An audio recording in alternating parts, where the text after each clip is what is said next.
conquête, réalisation, assister à cette transformation de vie. Bonjour, je m'appelle Monsieur Georges. Bonjour, je m'appelle Madame Danielle.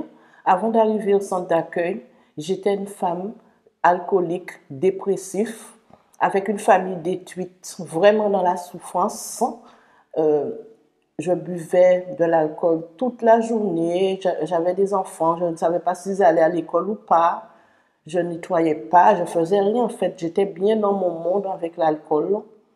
Et lorsque on me parlait, j'étais nerveuse. Je n'écoutais pas quand mon mari me parlait, je me fâchais. J'étais toujours fermée dans la chambre, dans le noir. Les enfants me demandaient pourquoi tu restes dans la chambre. Je disais, je suis bien là où je suis. Mais c'était l'alcool que je buvais et que je dormais sans rien faire, sans nettoyer, sans faire quoi que ce soit. Alors, on habitait déjà une première fois à Morne-à-l'Eau et c'est après, je pense que c'est dans l'alcool qu'on m'a mis. Parce que je n'étais pas du tout comme ça. C'est comme on est des jeunes, on allait dans des fêtes, dans des choses comme ça. Et subitement, à un certain moment, je me suis vue en train de boire de l'alcool. Je n'arrivais pas à arrêter à boire. Sans l'alcool, j'étais pas bien. Et je suis sortie avec mon époux, avec mon mari pour aller voir chez les gars des affaires. On voyait tout, mais on ne voyait pas en fait que je buvais de l'alcool. On voyait toutes choses, mais on ne voyait pas que je buvais de l'alcool. Alors, pour moi, j'étais bien. Alors, je continuais dans mon alcool, dans mes affaires. On m'avait même donné des médailles, des trucs comme ça, pour porter sur moi, des bagues montées, des trucs comme ça. Mais j'étais dans mon monde.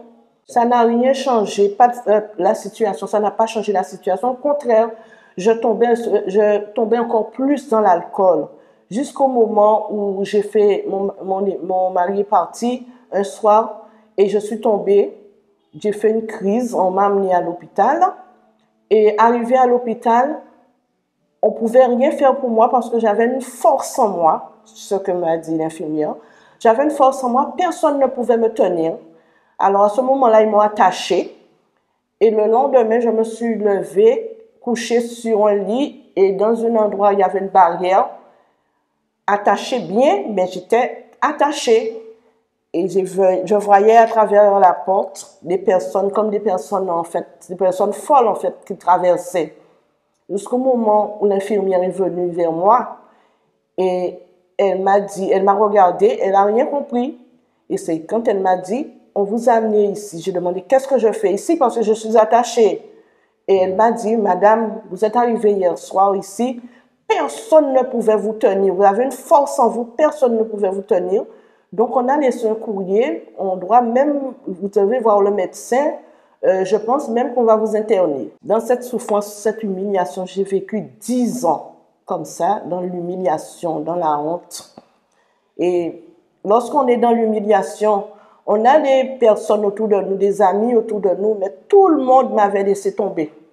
Donc, ça m'a encore plus aggravé parce que je voyais que j'avais des amis, mais personne ne voulait me voir. Au contraire, les gens me méprisaient. Et c'était mon mari seulement qui voulait m'aider, mais moi, je ne l'écoutais pas en fait. Moi, dans cette situation, on avait une famille détruite. Une famille vraiment... parce que, comme j'avais dit, je suis né d'un père dans l'adultère, comme disent les gens, et je ne voulais pas laisser mes enfants à eux-mêmes. Alors, je dis, bon, je vais rester avec ma femme, je vais combattre jusqu'à ce qu'on va sortir dans cette situation. Et c'est grâce à elle, parce qu'on faisait les églises, on faisait les chapelles, on faisait tout, on combattait pour sortir dans cette situation. Mais toujours pareil, c'était toujours pareil, il n'y avait rien de différent. Et c'est quand elle est venue au centre d'accueil, et elle m'a dit, je suis allé dans une église, et je lui ai dit, encore une église? Et elle m'a dit, si tu ne veux pas y aller, mais moi j'y vais. Alors je suis arrivée au centre d'accueil. Bien. C'est-à-dire qu'on m'invitait, on m'avait déjà donné des invitations, beaucoup d'invitations.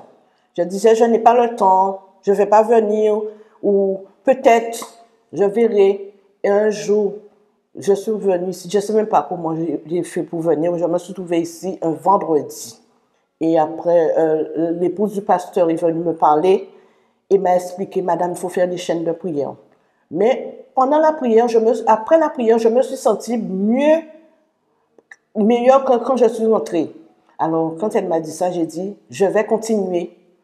Mais pour continuer, il faut parler à mon mari. Alors, je lui ai dit, tu sais, j'ai trouvé une église. Et il m'a dit, encore une église, vous entrez n'importe où. J'ai dit, peut-être, mais je l'attendais partir. Quand il partait au travail, je partais, je venais. Et c'est là que j'ai trouvé la solution. Et 2 mois après, quand je suis arrivée, on parlait de la campagne d'Israël. Je ne savais pas c'est quoi la campagne d'Israël. Mais il y a un témoignage que j'ai entendu. La dame qui disait comment sa vie était détruite et comment Dieu a changé sa vie. Elle parlait de l'alcool aussi, comme moi. J'ai dit, oh mon Dieu, c'est pour moi. Et j'ai dit, quand elle a parlé de ça, j'ai dit, si Dieu a changé la vie de cette dame, Dieu va changer ma vie.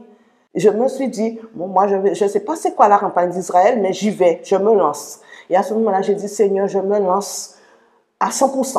À partir de cette campagne d'Israël, Dieu m'a délivré de la dépression, délivré de l'alcool. La famille qui était détruite, les enfants ne se comprenaient pas, on ne s'entendait pas. La famille a commencé à se retrouver en fait. Et j'allais, je venais, je faisais la prière pour la famille, je faisais tout ce qu'on demandait, tout ce que l'homme de Dieu sur l'autel demandait, tout ce qui sortait de l'autel, je faisais. J'agissais ma foi. Et mon époux, quand on parlait de mariage, mais il n'était pas encore prêt pour se marier.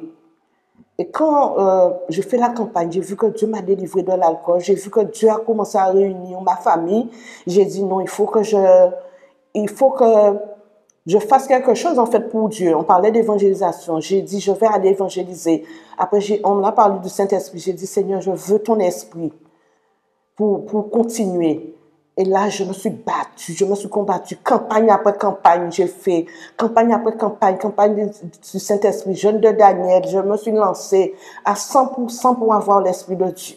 Moi, quand j'ai vu le changement dans la vie de ma femme, j'ai dit, bon, je venais à l'église que le dimanche. J'ai commencé à venir petit à petit jusqu'à ce que je suis resté dans l'église. Je suis resté plusieurs années avant de prendre au sérieux. Pour moi, j'avais pas de problème. C'est mon épouse qui avait des problèmes. Mais tout le monde se voit sans problème. Mais moi, j'avais des dettes, j'avais des dépassements, j'avais plusieurs trucs que j'avais qui n'étaient pas bons en moi. J'ai commencé à mettre les paroles des hommes de Dieu en pratique et j'ai vu ma vie a changé.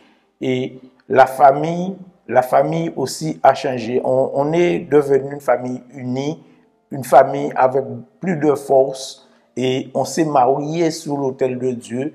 Maintenant, moi et ma femme, on est baptisés du Saint-Esprit et on est, comment dirais-je, on sert Dieu. Et maintenant, on cherche à gagner des âmes pour Dieu.